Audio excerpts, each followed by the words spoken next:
Qaar badan oo ka mid ah xiddigaha shirkadda filimada Bollywood-ka Hindiya ayaa magacyadii ay lahaan jireen iska baddalay ka hor inta aysan noqonin caan.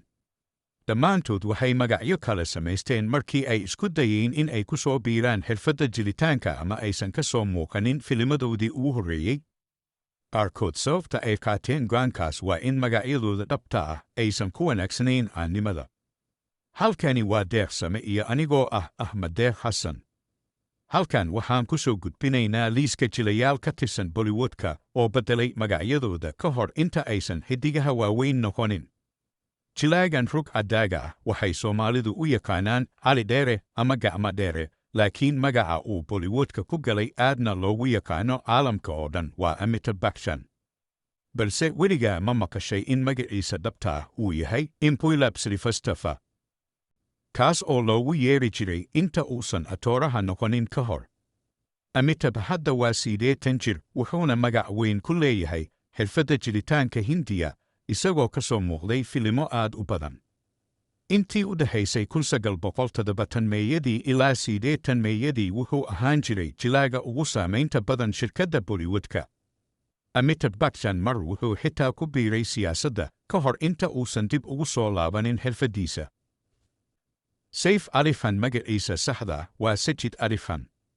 In yar oo naga mid ah ayaa laga yaabaa inay ogaadaan tan ilaa nuqul ka mid ah shahaado guurkiisa Kareena uu ka soo galay internetka. Magaca saxda ah ee Saif waa Sajid Ali Khan.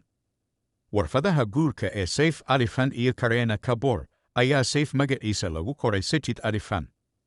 Sida muuqata warfadaha guurka ee Saif Ali Khan iyo Kareena Kapoor waxaa magaca Saif lagu qoray Sajid Ali Khan, sida lagu sheegay warbixin uu daabacay Daily Baskar. Ama Saif magaciisa dhabta ah waa Sajid Ali Khan. Akshay Kumar oo loo yaqaano ciyaaryahanka Bollywood-ka wuxuu ka mid yahay jilayaasha ugu magaca weyn shirkaddan uguna saamaynta badan.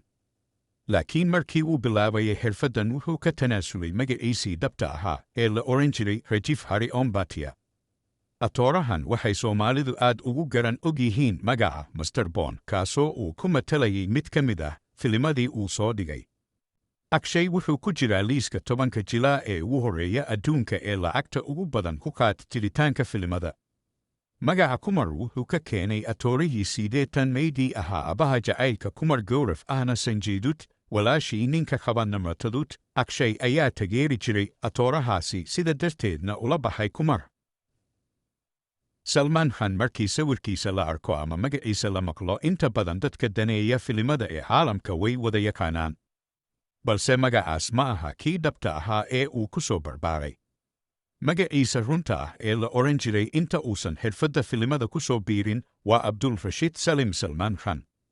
Markii uu xiddiga noqonayay wuxuu magaciisa ku soo koobay qaybta ugu dambaysa, kaas ayaana aad uga aanbaxay. Hadda waa atooraha lagu tilmaamo inuu ka mid yahay shakhsiyaadka gacanta ku haya Bollywood-ka. Atariishadan quruxda badan ee muddada dheer soo haysatay Bollywood-ka waxay lahayd magac kale inta aysan caan bixin.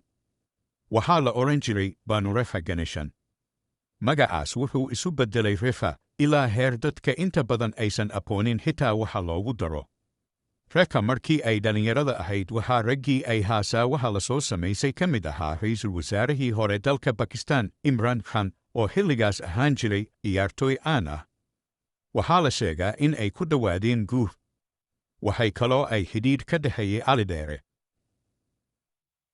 Hrithik Roshan dad faraku-tiris ah ayaa og in magaca uu atoorahan ku naaloonayo uusan ahayn kii saxda ahaa ee uu lahaa inta uusan ku biirin filimada. Markii hore waxaa la oran jiray Hrithik Nagrat, laakiin wuxuu u beddelay Hrithik Roshan. Dabcan waxay ujeeddadu ahayd inuu samaysto magac fudud oo carabka taageerayaashu uu si sahlan u qaban karo. Inkastoo uu Bollywood-ka ku soo biiray sanadkii 2000, wuxuu ka magac weyn yahay jilayaal uga soo horreeyey oo ku soo jiray ilaa 90 Shilpa Shetty waxay ku jirtaa atariishooyinka Bollywood-ka ee looga dambayn jiray qoobka ciyaarka. Filimo badan ayayna soo muuqatay ilaa markii ay xirfaddeeda bilowday. Laakiin weligaa ma isweydiisay in magacan aad ku taqaanid uu yahay kii saxda ahaa ee ay lahaan jirtay? Horey waxaa loo oran jiray Ashwini Shetty, balse way iska baddashay markii ay xiddigta noqotay.